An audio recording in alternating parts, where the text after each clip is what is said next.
မင်္ဂလာရှိတော့မနေ့ကမှာအားလုံးညီကိုမောင်နှမအရောက်စီတိုင်းပေါ်မှာဖျားသခင်အထူးကောင်းကြီးပေးပါစေဖျားစီကလာတဲ့ကျေးဇူးပြုခြင်းလဲ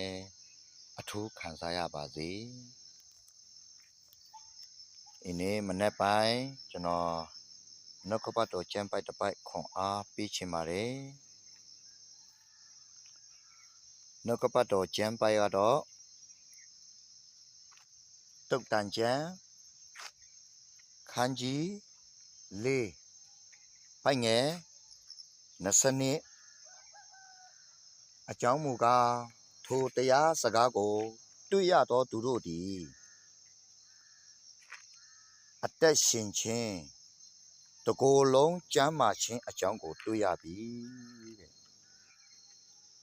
အကြောင်းမူကားထိုတရားစကားကိုတွေ့ရသောသူတို့သည်ထိုတရားဆိုတာကဘယ်တရားလဲကျွန်တော်အခုနော်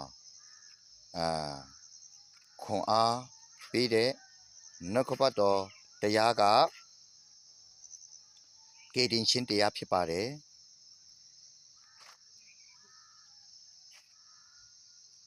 ယေရှုခရစ်တော်လက်ဝါးကားတိုင်အတေခံခြင်းတကြိုခြင်း3ရက်နေ့မှာရှင်ပြန်ထမြောက်အောင်ခြင်းကိုလက်ခံတော်သူတိုင်းယုံကြည်တော်သူတိုင်းသခင်ယေရှုသည်ကျွန်တော်ရဲ့သခင်ကျွန်တော်ရဲ့ဖခင်ယုံကြည်လက်ခံတော်သူတိုင်းဒီခုနကျမ်းပိုက်ထဲမှာကျွန်တော်ဖတ်တော်နဲ့အတိုင်းပဲအသက်ရှင်ခြင်းတကိုယ်လုံးကျမ်းမာခြင်းအကြောင်းကိုတွေ့ရပြီတဲ့ဘုရားကကိုယ်တိုင်ပြောထားတယ်တကိုယ်လုံးကျမ်းမာခြင်းနော်တကိုယ်လုံးကျမ်းမာခြင်းဆိုတော့ကျွန်တော်တို့လူဖြစ်တဲ့အခါမှာတော့လူတိုင်းမှာတော့အပြစ်ရှိတယ်ကျွန်တော်တို့ရဲ့အပြစ်ကိုချုပ်ပေးနိုင်တာကခုန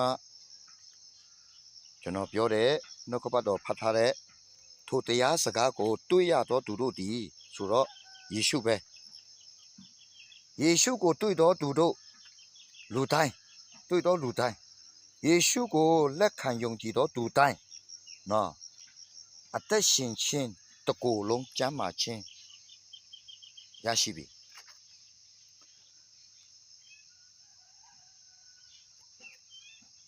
ဆိုတော့ကျွန်တော်တို့က